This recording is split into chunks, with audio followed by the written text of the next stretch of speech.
Ministeerri muummee Abiyyi Ahmad boru paarlaamaa irratti dhiyaachuudhaan raawwii hojii baatii dhiyeessuuf ijaame.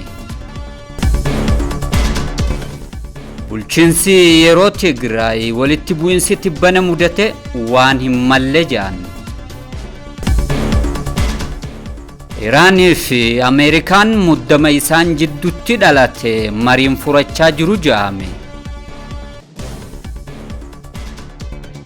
Jalqaba irratti ka hordofaa turtan ijoo oduu guyyaa irraati bakka jirtan maratti nageenyi isinaaga hordoftoota keenya miidiyaa harka keessan irraa Soof Umar miidiyaa irraa oduu sa'aatii kanaa keessan himaa jiru an Udii Muusaati kallattumaan gara bal'ina oduutti dabarra. Ministeerri muummee Abiyyi Ahmad boru paarlaamaa irratti dhiyaachuudhaan raawwii hojii baatii dhiyeessuuf ta'uun isaa ibsameeti jira. Ministeerri muummee Federiidhaa Dr. Abiyyi Ahmad kibxata boruu ammajjii 26 bara 2018 akka lakkoofsa Itoophiyaadhaatitti gabaasa raawwii hojii mootummaa kan ji'oota 6 mana marii bakka bu'oota uummataatiif akka dhiyeessan manni marichaa beeksiseeti jira. Walgahii idilee 13ffaa bara hojii 5ffaa mana marichaa irratti kan dhiyaatu gabaasni kun raawwii hojiiwwan gurguddoo misoomaatiif siyaasa dinagdee akkasumas hawaasummaa bara baajataa kan walakkaa waggaa keessatti karoorfaman irratti akka xiyyeeffatus ibsameeti jira. Ministeerri muummee Dr. Abiyyi Ahmad gaafiilee fi yaada miseensota mana marichaa irraa ka'aniifis ibsaa fi deebisaa ni kan jaametti eegama. Bulchiinsi yeroo Tigraay walitti bu'iinsi dhiyeenya kana mudatee ture waan uumamuu malle ture jaan. Bulchiinsi yeroo Tigraay walitti bu'iinsi tibbana mootummaa federaalaatii fi humnoota Tigraay jidduutti uumame waan ta'uu hin qabne ture jechuudhaan ibsaniiti jiru. Sababa walitti bu'iinsa kanaatiin addaan kan citee ture balaliin daandii qilleensa Itoophiyaa kan gara Maqaletti taasifamus akka jalqabamuuf mootummaa federaalaatiif gaafii dhiyeessuu isaanii bulchiinsi yeroo Tigraay beeksiseeti jira. Bulchiinsi yeroo naannoo Tigraay Leetanaal Jeneraal Taaddasaa Warradaadhaatiin hoogganamu dhimma walitti bu'iinsa naannicha keessatti mudatee irratti ibsaa kan kennan gama TV naannoodhaatiin yeroo ta'u walitti bu'iinsa mudate kanaanis ammoo balaan ga'uu ibseeti jira. Humnoonni Tigraay fi raayyaan ittisa biyyaa jalqaba torbaan dabreet irraa kaasuun walitti bu'iinsa keessa galanii turan yeroo ta'u koomishiniin mirgoota namoomaa Itoophiyaadha dhuma torbaan dabree irratti ibsa baasee turen walitti bu'iinsi kun kan mudate naannolee Tigraay fi Affaar akkasumas Amaaraa itti waldaangeessan irratti ta'uu beeksiseeti jira. Bakka naannoleen Amaaraatii fi Tigraay naammalte jechuudhaan yeroo dheeraaf irratti wal dhabaa turan Salaamitti keessatti bakkeewwan argaman Maay Daagush, Mancaraa fi bakkeewwan birootti meeshaalee waraanaa gurguddaadhaan walitti bu'iinsi geggeeffamaa turuudhaas koomishiniin mirga namoomaa Itoophiyaadha ibseeti jira. Gama biraatiin ammoo bulchiinsi yeroo Tigraay dilbata dabre kana guyyaa tokko bara 2026 akka lakkoofsa faranjootaatitti ibsaa halkan gama TV naannootiin dabarsee turen sababni walitti bu'iinsa kana gaafiin Tigraay bifa waaraa ta'een deebii argachuu dhabuurraa kan ka'e jechuudhaan beeksiseeti jira. Pirezidaantiin bulchiinsa yeroo Tigraay Jeneraal Taaddasaa Warradaadha gaafii fi deebii karaa TV Tigraayin kennanii turaniin walitti bu'iinsi kadhalate humnoonni naannoo Tigraay gara naannoo Salaamitti seenuudhaaf yeroo yaalanitti ta'uu ibseeti jira. Gamtaan BRICS warraaqsa dijitaalaa addunyaan jijjiira jaame ifoomseeti jira.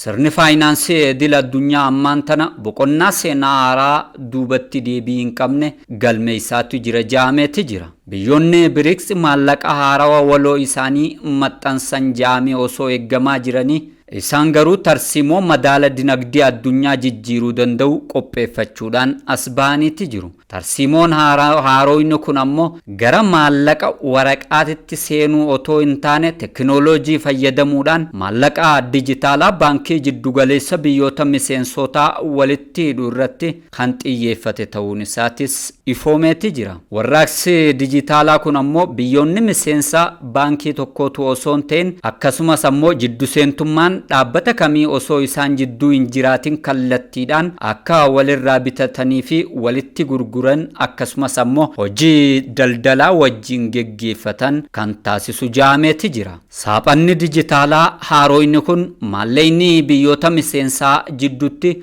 gufuu tokko malee akka socho'u waan godhuuf sirna faayinaansii idil addunyaadha caalatti haqa qabeessaa fi amansiisaa ni taasisas jaameeti jira. Ce'umsa tekinooloojii biyyoonni BRICS raawwachaa jiran kun ammoo bifa dinagdee addunyaa boru guutumaa guututti kan jijjiiru ja'amuudhaan abdiin guddaan irratti darbatameeti jira.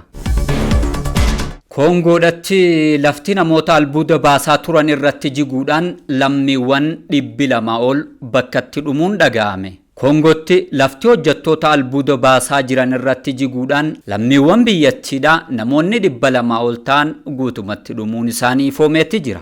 Reppaabilika Dimokiraatawaa Kongoodhaatti lafti jiguudhaan namoonni 200 ol du'uu isaanii hooggantoonni hidhattoota naannichaa ibsaniiti jiru. Lafti albuudaa magaalaa Rubayaa jedhamutti argamtu sababa rooba hamaa tureen jiguu isaa dubbii himaan bulchiinsa hidhattoota Lumumba Kambere Muisaan ibsaniiti jiru.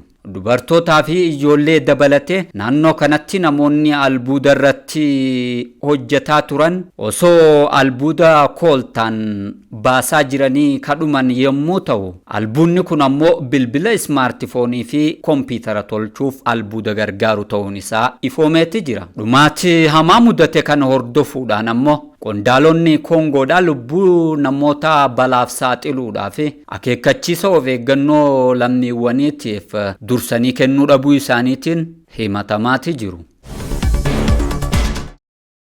Oduu xumuraatii fi oduu bahar gamaatitti yeroo dabarru ammoo Iraan fi Ameerikaan muddama isaan jidduutti dhalate mariin furachaati jiru jaameeti jira. Muddama Ameerikaadhaa fi Iraan jidduutti dhalate hambisuudhaaf yaaliin dippiloomaasii garaagaraa taasifamaa kan jiru hogguu ta'u Iraan guyyoota itti aanan kana keessatti mariin kun waan tokkorraa akka gahamu abdiin irraa qaba jechuudhaan Teheraan irraa ibsiteeti jirti. Dubbii himaan ministeera dhimma alaa Iraan Ismaa'eel Baagaayiidha yaalii dippiloomaasii godhamaa jirurraa guyyoota itti aanan keessatti bu'aan gaariin kan argamu ta'uudhas ibsaniiti jiru. Ameerikaan humna waraanaa baha jiddu galatti geeffachuudhaan funyaan Iraan jala qubsiifattee kan jirtu yeroo ta'u pirezidaantiin Tiraamp ammoo wayitaa muddamni olaanaan baha jiddu gala isaa keessatti dhalatee jiru kanatti masaraa Teeraanii fi Waashingtan walgaarrinfannaa isaaniidha karaa nagaatiin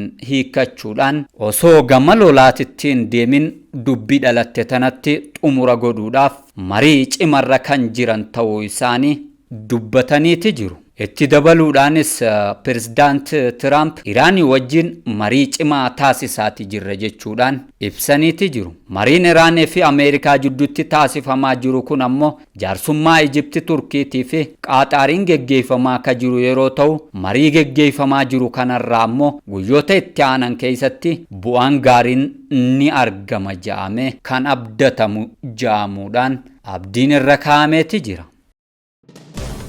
Egaan hordoftoota keenya miidiyaa harka keessanirraa Soofumar miidiyaa irraa oduu sa'aatii kanaaf isin biraan gahaa turre kanumaan raawwannee jirra. Sagantaalee fi qophiileen Soofumar miidiyaa kaafanitti dhufanii fayyadaa galatoomaa.